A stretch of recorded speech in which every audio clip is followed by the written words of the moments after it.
papa Mame Matar Gueye ñoo ngi lay ziar bu baax a baax ñu ngi dégg depuis démb nga ne da nga bëgg def médiation pour jubóole le président Ousmane Sonko ak le président Macky Sall ñu am nag tuuti luñ ci war a wax ak luñ ci war a leeral maanaam tey foofu xuloo amu fa parce que le président Ousmane Sonko amul benn problème personnel ak Macky Sall le président Ousmane Sonko lenn rek lay xeex te mu am ci droit loolu mooy gestion wu réew mi maanaam ni ñu yoree réew mi te ñu dégg ko Macky Sall te nag suñu papa Mame Matar ñu war a fàttali yenn sénégalais yi nga xamante ni leerul ci seen bopp mooy ci réewu démocratie dafa normal opposant bi opposé wu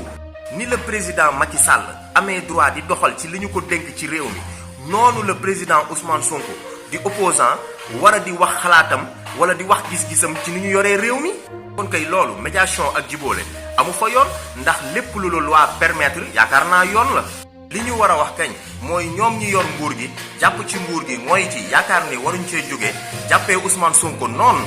te nag lu ne fàng kenn du ko jeex saaga yeeg xaste yeeg diabolisation ci ñoom lay jóge le président Ousmane Sonko déglul bu baax ay discours am moom saa yuy wax ci wàllu ni ñu yoree réew mi ci wàllu gestion wu réew mi ak ni ñu téyee réew kon nag suñu papa Mame Matar Gueye médiation bi nga war a def mooy nga wax nguur gi fi nekk ni nañu bàyyi opposant yi ñuy jéem di xoqatal ak di jéem di leen intimider ndax ci seeni droit la ñu nekk ñaareelu médiation bi nga war a def mooy nga fàttali le président Macky Sall ne ko 3e mandat dañ ko fiy tere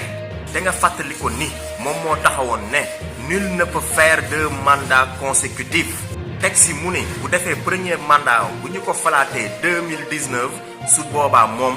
pare na si kon 2024 moom mënut a bokk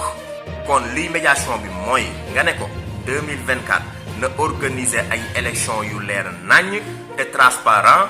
ku gagné ñu jox ko réew mi démocratiquement Sénégal jëm kanam Sénégal nekk ci jàmm. lu ko mooy rek suñu papa Mame Matar Gueye danañu tàngal ceeb yokk xooñ. Encore une fois, dans un pays de démocratie, il est normal que les opposants s'opposent. Focus 2024.